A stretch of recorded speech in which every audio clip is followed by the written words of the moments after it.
publication of Catcher in the Rye in 1951 was a revolution. There had not been a voice like that. When you're a kid and you read Catcher in the Rye, you're just like, oh my God, somebody gets it. I remember that being the first book you take with you.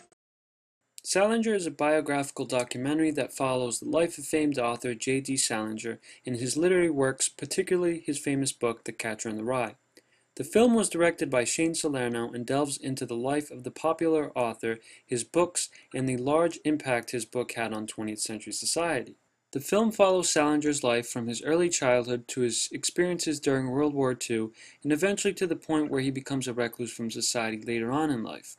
Interviews with writers, historians, and some of Salinger's friends help us discover who the real Salinger was.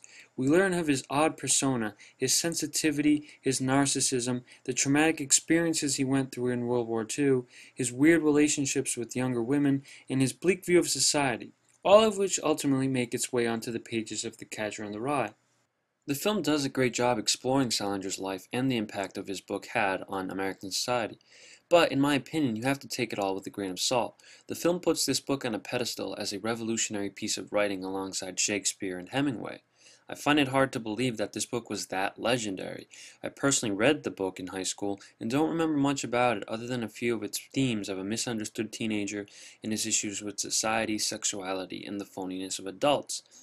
This is something we've all experienced at some point or another when we were teenagers, but I guess in the 1960s no one had ever written a book about it, or maybe it was taboo, so it became this huge mainstream hit.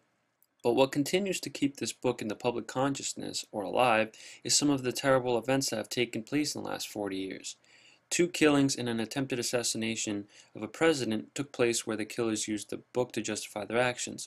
So because of this, and the fact that the book was pretty popular, it has made the author and The Catcher in the Rye infamous. I disagree with the importance of this book. I personally find George Orwell's 1984 a much more interesting, relevant, and important book in society, but the film was entertaining. Fans of The Catcher in the Rye will find this documentary interesting and informative, as well as people who haven't read the book. If you can get past the bias, you'll enjoy this documentary that explores one of the most famous American authors of the last 100 years. So that's why Salinger gets a decent 3 out of 5 stars.